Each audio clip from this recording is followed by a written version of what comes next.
बोला था ना हमने कि देवरानी जेठानी के बीच झगड़ा होने वाला है। हो गया ना, कितना बड़ा झगड़ा हो गया। लेकिन आगे और भी कुछ होने वाला है। कुछ तो आप जानते हैं, लेकिन जो नहीं जानते वो हम बताने वाले हैं।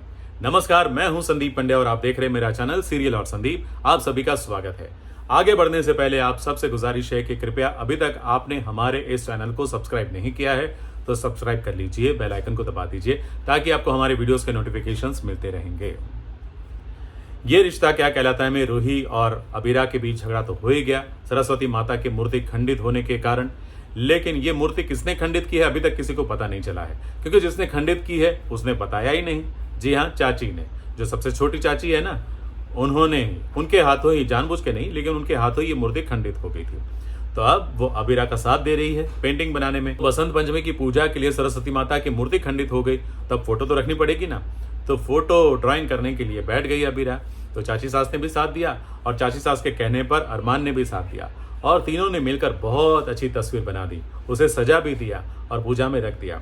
दादी सा ये देखकर थोड़ा सा गुस्सा तो हो गई, लेकिन बहुरानी ने कहा कि मूर्ति हो या तस्वीर, भावना अगत्य की है। जी हाँ, बात तो सही है कि पूजा पाठ में भावना सबसे ज्यादा जरूरी होती है। जी हाँ, साधन नहीं। तो अब सबने मिलकर माता सरस्वती की आरती की है, लेकिन पूजा हवन अभी बाकी है। अब वहां पर बड़े नानू भी आ गए हैं और बड़े नानू को देखकर अबीरा बहुत खुश हो गई है। तो बड़े नानू के दोस्त अक्षरा का गिटार लेकर आ गए हैं पूजा में रखने के लिए। तो ये देखकर बड़े नानू भी इमोशनल हो गए हैं और अक्षरा भी इमोशनल हो गई है। अक्षरा ने जैसे ही अपनी माँ का ये गिटार हाथ लगाया तो उसे भी कुछ कुछ फील होने लगा। उसने गिटार की पूजा भी की, उसे गिरने से भी बचाया। बड़े नानू के हाथ से गिरने वाला था लेकिन बचा लिया। अब बड़े नानू को पार्टी में शामिल होने के लिए कहा गया है। अब वहां पर युवराज आएगा और बहुत बड़ा ड्रामा तो होने ही वाला है। युवराज अबीरा को प्रताड़ित करेगा और इससे पहले अरमान और अबीरा के बीच जो बातों में ये तो बात साबित हो गई कि अरमान जो है अबीरा की मदद करने के लिए नहीं जाने वाला है। अबीरा ने खुद बोला है कि मेरी मदद करने के लिए आना ही मत, चाहे मैं किसी भी मुसीबत में हूं। तो अब जब वो मुसीबत में होगी तब अरमान नहीं पहुंच पाएगा उसकी मदद करने के लिए, लेकिन अबीरा जैसे तैसे करके छूटेगी।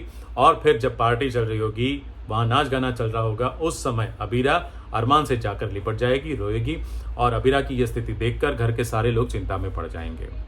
अब दादी साहब भी अबीरा का ख्याल रखेगी, लेकिन साथ ही साथ वो अबीरा से एक ऐसी बात कहने वाली है जिसके कारण अबीरा को बहुत बड़ा झटका लगेगा। जी हाँ, वो अबीरा को अरमान से दूरी बनाए रखने की बात करेगी। क्यों? क्योंकि अगर अरमान अबीरा के पीछे पीछे रहेगा, उसका ध्यान रखता रहेगा, तो अपने काम पर, अपने केसेस पर, अपनी वकालत पर कैसे ध्यान दे पाएगा। ये बात दादी साहब को मंजूर नहीं है, इसीलिए वो कहेंगे।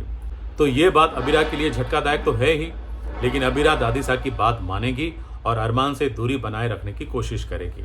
और इस बात का फायदा रूही तो जरूर उठाएगी, क्योंकि रूही ऑलरेडी गुस्सा है अरमान से, क्योंकि अरमान जब जब अबीरा का साथ देता है, अबीरा के साथ होता है, उसे अच्छा नहीं लगता।